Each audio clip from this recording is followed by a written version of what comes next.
Hello everyone. In today's video, we are diving into a South Indian classic brinjal gravy, also known as kara kulambu.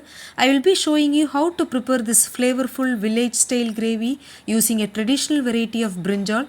Let's bring a taste of authentic South Indian cooking to your kitchen. In today's recipe, the main ingredient is tamarind pulp. Before we jump into the preparation, let's take a moment to discuss whether a tamarind pulp extract is good for our health and if it's something we can enjoy often. Once we understand the benefits, we will dive into making this gravy. We will cover the benefits of tamarind seeds, leaves, bark and other parts of the tree in a separate video. As per research, tamarind is loaded with powerful antioxidants including polyphenols and flavonoids, which are fantastic for fighting inflammation and protecting our cells from damage. Studies have shown that these antioxidants can help regulate cholesterol levels by lowering bad cholesterol, LDL and triglycerides, which can benefit heart health and reduce the risk of heart disease. Moreover, tamarind's antioxidants are great in treating certain type of cancer, particularly colon cancer, and they could even support weight reduction.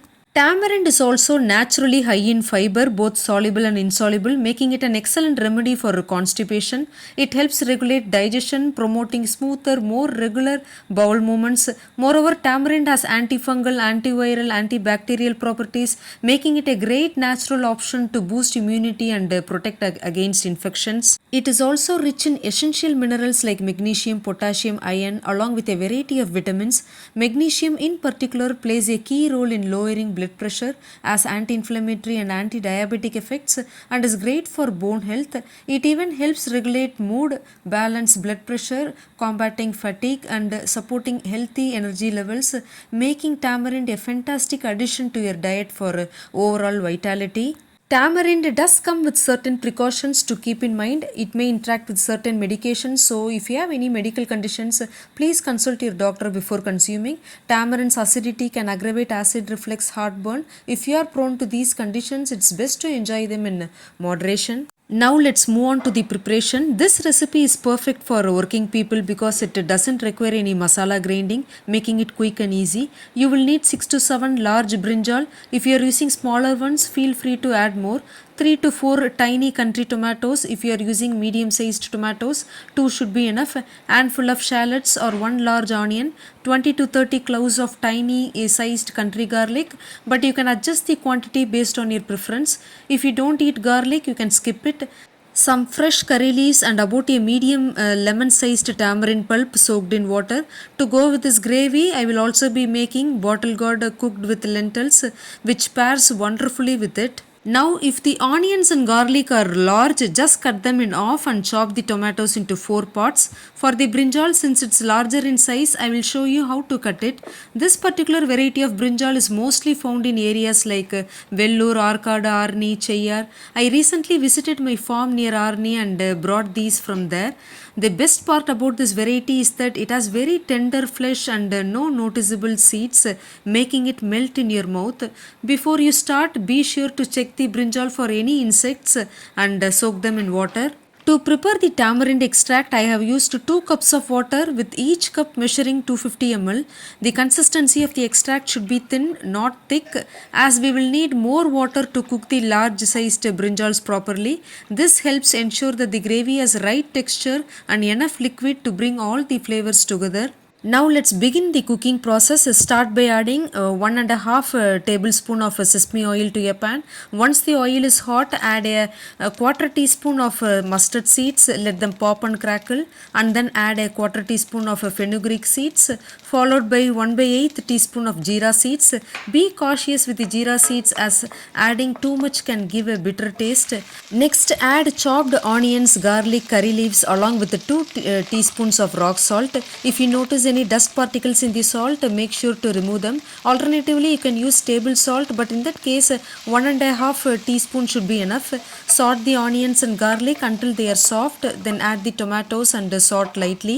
You don't need to cook them too much because we will be sauteing everything further once we add the brinjals. Now add the brinjals and mix them well with the other ingredients. Cover the pan and cook on low flame. Be sure to remove the lid from time to time and check that the mixture doesn't stick to the bottom. bottom. The water content from the tomatoes help prevent it from burning or becoming too dry. Once that's done, add a pinch of asafoetida. Be careful not to add this at the start as it may cause the mixture to stick to the bottom. Now mix everything well and adding 2 tablespoons of homemade sambar powder along with half a tablespoon of red chili powder. The sambar powder I am using is made at home with an equal ratio of dry red chilies and coriander seeds. The red chili powder will give the gravy a nice color and add some extra spice. Then add 1/8 teaspoon of turmeric powder. If your tamarind is old and dark in color, you can increase the turmeric to a quarter teaspoon to avoid the gravy turning black and to give it a nice yellow touch. Salt lightly, but be careful not to burn the masala powders. Next, gently pour in half of the tamarind extract, keeping the thicker portion at the bottom aside to add later once the brinjals are halfway cooked. If you add the thick extract too early, it could make the vegetables too sour. This method of cooking is similar to how it's done in villages, especially when large group of peoples work together on farms for paddy cultivation, weed removal. They often prepare food in a similar way using a variety of vegetables like brinjal, drumstick, raw mango, plantain, radish in the same gravy. They add a generous amount of vegetables to each serving, usually about 2 ladles full per person. Despite the watery texture of the gravy, when served with hot rice on a banana leaf, it's absolutely delicious and tastes amazing. Now when I tasted, I felt that the salt and spice levels were a little low, so I'm adding 1 teaspoon of rock salt and a half a tablespoon of sambar powder. If you find the gravy a bit too spicy, don't worry, it will balance out once we add the remaining tamarind extract later. Since the gravy is quite thick, I'm adding some water to ensure we have enough liquid to cover and cook the brinjals. In between, open the lid and check to make sure the vegetables are cooked evenly and have reached about halfway done. Once you are satisfied with that, add the rest of the tamarind extract, cover the pan and let it cook on low flame. In about 5 to 10 minutes, the brinjals and garlic will be fully cooked. Okay, now the gravy is ready. When it comes to this traditional preparation, there is no fixed measurement for the spice powders as every household has its own way of preparing sambar powder. The spice levels of chilies also varies, so feel free to adjust the measurements to suit your taste. If the gravy turns out too bland or overly sour, I have got an easy trick to fix it. Simply grind some fresh coconut pieces with a quarter teaspoon of fennel seeds into a thick paste and add it to the gravy. This will take the flavor to the next level. If the issue is just the spice level and the gravy turns out too hot but you don't have coconut, you can add a sweetener of your choice. I usually add a little jaggery molasses or sugar to balance it. Finally, finish off the gravy by adding half a tablespoon of raw sesame oil. Alternatively, you can add a few drops of ghee when serving the gravy with rice. Adding the oil at the end helps preserve the essential fatty acids, vitamin E, antioxidants, ensuring you get all the nutritional benefits without degrading the oil by overheating. With gravies like this, we often overindulge in rice, increasing carbs intake. That's why I usually avoid pairing this gravy with starchy or root vegetables. We have already added 2 tablespoons of oil to the gravy, so I refrain from serving roasted vegetables as sides as that would increase the fat content. This gravy doesn't provide a significant protein source, so to balance the meal, I am serving it with bottle gourd cooked with lentils and some boiled eggs.